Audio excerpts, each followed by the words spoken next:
मेरे प्यारे साथियों, नमस्कार। फ्रेंड्स, आज मैं आप सबसे सिविल सर्विस एग्ज़ामिनेशन की तैयारी करने के बारे में एक बहुत ही महत्वपूर्ण बिंदु पर बात करने जा रहा हूँ। और बिंदु यह है कि कृष्ण जी की स्टाइल में, जी हाँ, मैं कृष्ण कह रहा हूँ तो भगवान कृष्ण जी की स्टाइल में आईएएस की प्रिपरेशन कैसे की जाए। हालाँकि मेरे शीर्षक को सुनने के बाद आप थोड़े से भौचक से रह गए होंगे कि ये भी कोई बात हुई क्या? लेकिन ये बात है, और मैं यहाँ जो बातें आपके सामने रखूँगा वे काल्पनिक बातें नहीं हैं, वे हमारे शास्त्रों में जो तथ्य हमें मिलते हैं उन्हीं पर आधारित मेरी बातें हैं। जब मैंने कहा भगवान कृष्ण, तो चलिए आप उन्हें कृष्ण मान लीजिए, उन्हें आप द्वारकाधीश मान लीजिए, द्वारका के शासक मान लीजिए, आप उन्हें गीता जैसा ग्रंथ की बातें कही हों उस तरह का दार्शनिक फिलॉसफर मान लीजिए, उन्हें एक ऐसा व्यक्तित्व मान लीजिए जो 16 कलाओं में, यानी कि जितनी भी कलाएं होती हैं उन सभी के बारे में जानते हैं, और जानते ही नहीं हैं बल्कि उन सभी में पारंगत हैं। उन्हें आप एक ऐसे व्यक्ति के रूप में देख लीजिए जिन्होंने अपने जीवन की शुरुआत एक चरवाहे के रूप में की और कहाँ तक पहुँचे? द्वारका के शासक तक और दार्शनिक तक, और ऐसे दार्शनिक कि आज भी उनकी गीता पूरे विश्व में सराही जा रही है और उसके समकक्ष कोई भी दूसरा ग्रंथ हमें दिखाई नहीं देता। तो दोस्तों, कृष्ण का जो ये बहुआयामी व्यक्तित्व था, उनके कैरियर का जो इतना विशाल और ऊंचाई से भरा हुआ जो ग्राफ था, सवाल यह उठता है कि इसे उन्होंने हासिल किया कैसे? डेफिनेटली यह उन्होंने प्राप्त किया है, उनको आकाश से मिल नहीं गया है। डेफिनेटली यदि आप कभी गीता को पढ़ें या गीता को समझने की कोशिश करेंगे तो आपको और भी बहुत सारे तथ्य मिलेंगे आपके सिविल सर्विस एग्जामिनेशन की तैयारी के बारे में भी और जीवन के बारे में भी। और इसको लेकर के मैंने एक किताब भी लिखी हुई है, स्टूडेंट और गीता का ज्ञान। अगर आप चाहें तो आप ये किताब पढ़ सकते हैं। लेकिन यहाँ मैं जो तथ्य आपके सामने रखने जा रहा हूँ वह सिविल सर्विस एग्जामिनेशन की दृष्टि से विशेषकर बहुत ज़्यादा मायने रखता है, और मैं आपको ये भी बताना चाहूँगा कि इस तरीके का कोई दूसरा विकल्प भी नहीं है।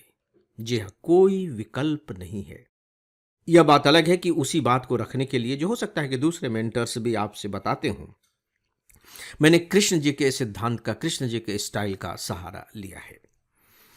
दोस्तों, यदि मैं आपसे पूछूं कि कृष्ण जी ने अपनी शिक्षा कहाँ पाई थी, तो मुझे मालूम है कि आप इसका उत्तर दे देंगे। यह एक बहुत वेल नोन फैक्ट है कि मध्य प्रदेश की जो उज्जैनी नगरी है, जहाँ महाकाल का मंदिर है, वहाँ ऋषि संदीपनी का आश्रम था, और उन ऋषि संदीपनी के आश्रम में कृष्ण और बलराम दोनों ने शिक्षा प्राप्त की थी।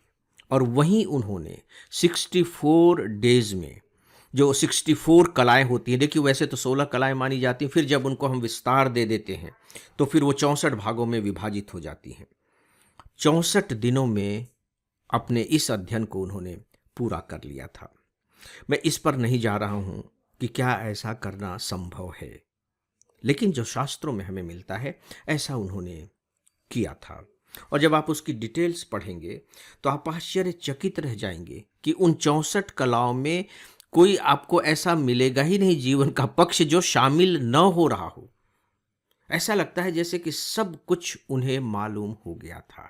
ये पहला पॉइंट है, सब कुछ उन्हें मालूम हो गया था।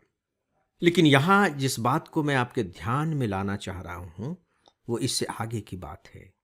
अगर मैं आपसे अब पूछूं कि क्या उनके कोई अन्य गुरु भी थे, तो मुझे नहीं मालूम कि आपको इसका उत्तर मालूम है या नहीं, लेकिन मैं ये जानता हूं कि यह तथ्य बहुत लोगों को ज्ञात नहीं है। उन्हें केवल ये मालूम है कि बस उन्होंने संदीपनी आश्रम में शिक्षा प्राप्त की थी। दोस्तों, कृष्ण के एक दूसरे गुरु भी थे, और वे जो दूसरे गुरु थे वे आज के वाराणसी में रहते थे, और उनका नाम था घोर अंगिरस। छांदोग्य उपनिषद में बकायदे इस तथ्य का उल्लेख भी मिलता है। घोर अंगिरस, घोर अंगिरस अपने समय के सांख्य दर्शन के बहुत बड़े विद्वान माने जाते थे। मैं अंडरलाइन करना चाहूंगा, सांख्य दर्शन और यदि आप सिविल सर्विस एग्जामिनेशन की तैयारी कर रहे हैं तो मुझे पूरा विश्वास है कि आपने सांख्य दर्शन के चैप्टर की बहुत अच्छे से तैयारी की होगी। जो सांख्य दर्शन है, मोटे तौर पर आप कह लीजिए कि ये वैदिक विरोधी दर्शन है, यानी कि एक वैज्ञानिक दर्शन है। ऐसा दर्शन है जो खासकर कर्मकांड, अवैज्ञानिकता, इन सब का विरोध करता है और अपनी बातों को बहुत ही तथ्यात्मक रूप से कार्य कारण संबंधों के आधार पर रखता है। तो कृष्ण ने वहां सांख्य दर्शन का ज्ञान प्राप्त किया। अब आप देखिए, दोनों को कंबाइन कर दीजिए। पहले उन्होंने कलाओं का ज्ञान प्राप्त किया, और वो जो कलाओं का ज्ञान प्राप्त किया उसमें बकायदे प्रैक्टिकलिटी थी, व्यावहारिकता थी। जब उन्होंने व्यावहारिक ज्ञान प्राप्त कर लिया कलाओं का, तो फिर वे घोर अंगिरस के पास गए और वहां से उन्होंने सैद्धांतिक ज्ञान प्राप्त किया। यानी कि पहले अनुभव प्राप्त किया और अनुभव प्राप्त करने के बाद सिद्धांत के बारे में ज्ञान प्राप्त किया। आपने देखा होगा कि बहुत से फॉरेन की जो यूनिवर्सिटीज़ हैं, बहुत अच्छी यूनिवर्सिटीज़ हैं, यदि आप उनमें हायर लेवल की एजुकेशन हासिल करना चाहते हैं, स्पेशली पोस्ट ग्रेजुएशन की, तो कहते हैं कि आप इस विषय में करना चाहते हैं, एमबीए करना चाहते हैं, तो आपके पास 2 साल, 3 साल या 4 साल का बिजनेस का अनुभव होना चाहिए। यानी कि पहले आपके पास अनुभव हो, फिर हमारे पास आइए, हम आपको ज्ञान देंगे, उसके सिद्धांत बताएंगे। क्योंकि जब आपके पास अनुभव की पृष्ठभूमि होती है तो जो सिद्धांत आपको बताए जाते हैं वे आपके फटाफट दिमाग में बैठते चले जाते हैं, क्योंकि वो जो आपका अनुभव है वो यहाँ हर सिद्धांत के समय में एक मॉडल बन करके आपके दिमाग में उभर जाता है। वो बातें तो कर रहे हैं सिद्धांत की, लेकिन आपके दिमाग में उसका जो व्यावहारिक पक्ष है वो लगातार उभरता चला जा रहा है, उसके चित्र उभरते चले जा रहे हैं। तो आपको लगेगा कि अरे ये तो ऐसे ही तो होता है, हाँ इसमें कठिनाई की क्या बात है। दोस्तों, मैं तो प्राइवेट स्टूडेंट रहा शुरू से लेके आखिरी तक, 9th के बाद। तो जब बीए में सब्जेक्ट लेने की बात आई तो मैंने एक सब्जेक्ट चुना, इकोनॉमिक्स। इकोनॉमिक्स, प्राइवेट में इकोनॉमिक्स मैंने क्यों चुना? 2 बातें थी। उस समय कोई सिविल सर्विस देने का दिमाग में विचार ही नहीं था, सवाल ही नहीं है दूर दराज तक। मुझे तो इस बात की जानकारी तक नहीं थी कि सिविल सर्विस किस चिड़िया का नाम होता है। तो मैंने इकोनॉमिक्स 2 कारणों से चुना। नंबर 1, पहला तो कि मैं चूंकि बिजनेस कर रहा हूं तो हो सकता है कि मेरे बिजनेस में मुझे कोई मदद मिले, और दूसरी बात है कि चूंकि मैं बिजनेस कर रहा हूं इसलिए हो सकता है कि इकोनॉमिक्स को समझना मेरे लिए आसान हो। और मैं आपको पूरी ईमानदारी के साथ बताना चाहूँगा कि जब मैंने इकोनॉमिक्स पढ़ना शुरू किया तो हालांकि मेरा बिजनेस कोई बिजनेस जैसा नहीं था, बहुत छोटी सी दुकानदारी थी, लेकिन वो छोटी सी दुकानदारी ने ही इकोनॉमिक्स को समझने में मेरी बहुत बड़ी मदद की। और दोस्तों, यदि आप विश्वास कर सकें तो इसका लाभ मुझे सिविल सर्विस एग्जामिनेशन के आंसर राइटिंग तक में मिला। इसका मतलब ये हुआ दोस्तों कि जो कृष्ण का जो ज्ञान था वो ज्ञान दोनों का मिश्रण था, व्यावहारिक पक्ष और सैद्धांतिक पक्ष। ये सिविल सर्विस एग्जामिनेशन की बहुत बड़ी रिक्वायरमेंट होती है। जब आपसे कोई मेंटर, कोई टीचर ये कहते हैं, गाइड आपके कहते हैं कि विषय को समझना है, तो विषय को समझने का मतलब क्या होता है?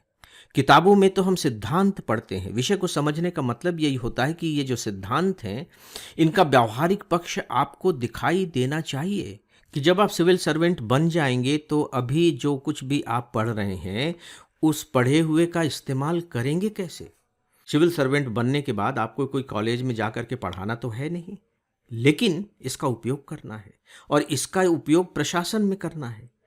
तो ये प्रशासन में करना है वाली बात तो तब तक नहीं बनेगी जब तक कि आपके अंदर ये समझ न हो कि जो मैंने ज्योग्राफी पढ़ी हुई है, जो मैंने हिस्ट्री पढ़ी हुई है, जो कॉन्स्टिट्यूशन के बारे में मेरी जानकारी है, इकोनॉमिक्स मैंने पढ़ रखी है, इन सब ज्ञान का इस्तेमाल मैं अपने डिसीजन मेकिंग में कैसे करूं? यहाँ मैं अंडरलाइन करना चाहूँगा, डिसीजन मेकिंग में कैसे करूं? और जो डिसीजन मेकिंग में जो आपका ज्ञान होना चाहिए वो बहुत ही तार्किक होना चाहिए।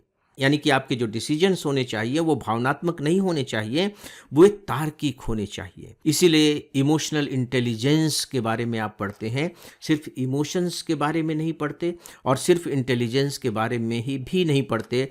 तो जो कलाओं का ज्ञान था, कृष्ण को उन सभी ज्ञानों ने इमोशनल बना दिया, और जो सांख्य दर्शन की उनकी समझ थी उसने उनको इंटेलिजेंट बना दिया, और इन दोनों ने मिलकर के कृष्ण को दुनिया का अपने समय का सर्वश्रेष्ठ फिलॉसफर बना दिया।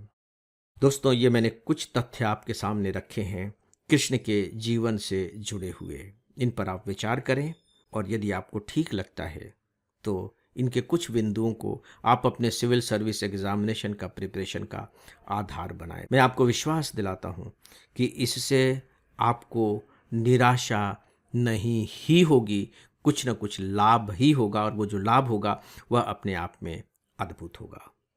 तो फ्रेंड्स, इस विषय पर बस इतना ही, और इसी के साथ ही आज के इस डेली ऑडियो लेक्चर को यहीं समाप्त करता हूँ। नमस्कार।